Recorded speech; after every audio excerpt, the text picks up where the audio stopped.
ये बाजार के लिए, इसीलिए हम 270 पॉइंट का गैप अप के लिए तैयारी कर रहे हैं। लेकिन इसको थोड़ा आपको एक निवेशक के तौर पे कैसे अप्रोच करना चाहिए बाजार को, अब वो बताने के लिए हमारे साथ नीलेश शाह हैं, कोटक एएमसी के एमडी एंड सीईओ। नीलेश भाई, गुड मॉर्निंग, बहुत बहुत शुक्रिया।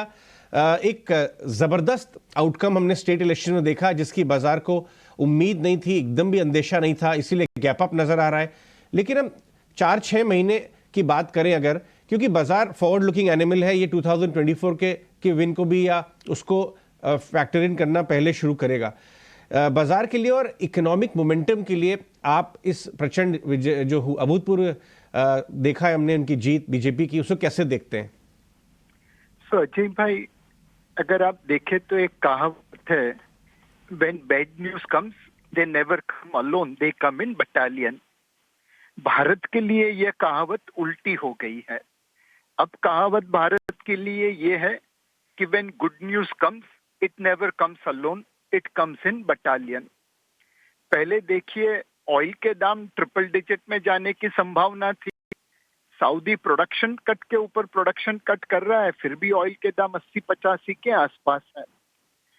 फिर सेकेंड क्वार्टर जीडीपी का नंबर बड़ी बड़ी ग्लोबल इंस्टीट्यूशन 6, 6.25, 6.5% की बात कर रही थी और 7.5% के ऊपर आया।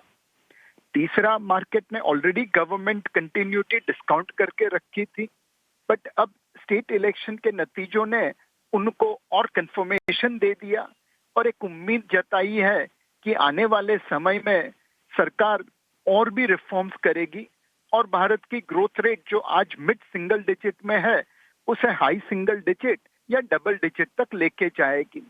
तो मेरे हिसाब से ये एक साथ भरमार है अच्छे न्यूज की, अच्छे संभावनाओं की, और इसीलिए निवेशकों को ये रोज रोज देखना छोड़ देना चाहिए। निवेश करके बैठे रहिए लॉन्ग टर्म के लिए। भारत जो दुनिया की 5वीं अर्थव्यवस्था से 3री अर्थव्यवस्था बनने जा रहा है, उसका पूरा लाभ उठाइए।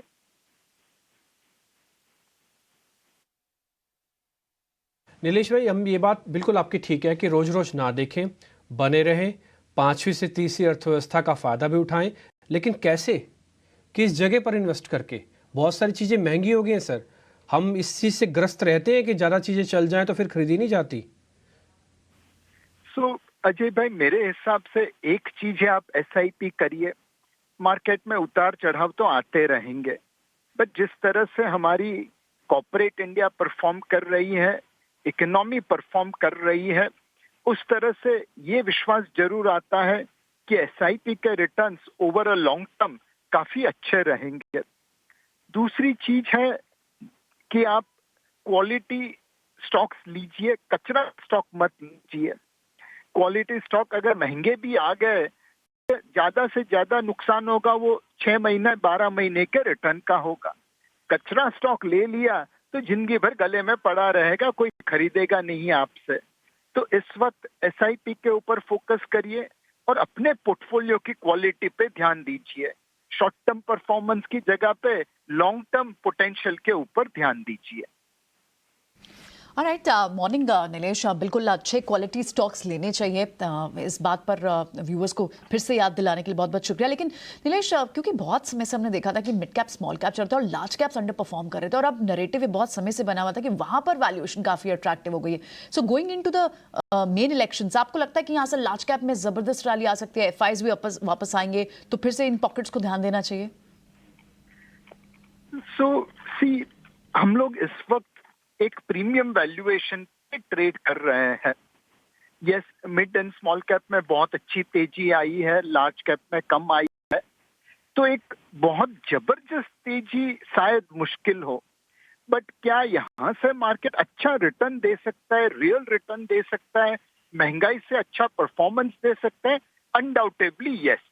अब ये उम्मीद मत करिए कि पिछले 1 साल में स्मॉल एंड मिड कैप ने 30, 35, 40% रिटर्न दिया, वैसा ही लार्ज कैप नेक्स्ट 1 साल में दे दे, वो मुश्किल।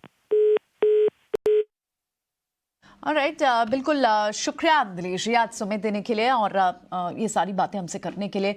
तो मार्केट में अच्छा रिटर्न मिल सकता है और ओवरऑल आपको व्यू बनाकर रखना पड़ेगा एक तेजी का, लॉन्ग टर्म इन्वेस्टमेंट का। हालांकि लार्ज कैप में बहुत बड़ा कोई मूव आ जाए इस तरह से नीलेश नहीं मान रहे हैं, ठीक है। लेकिन पीएसयू में पीएसयू पूरा स्पेस, पूरी बास्केट, वहां पर नजर जरूर रखनी चाहिए। अब हमारे साथ एक और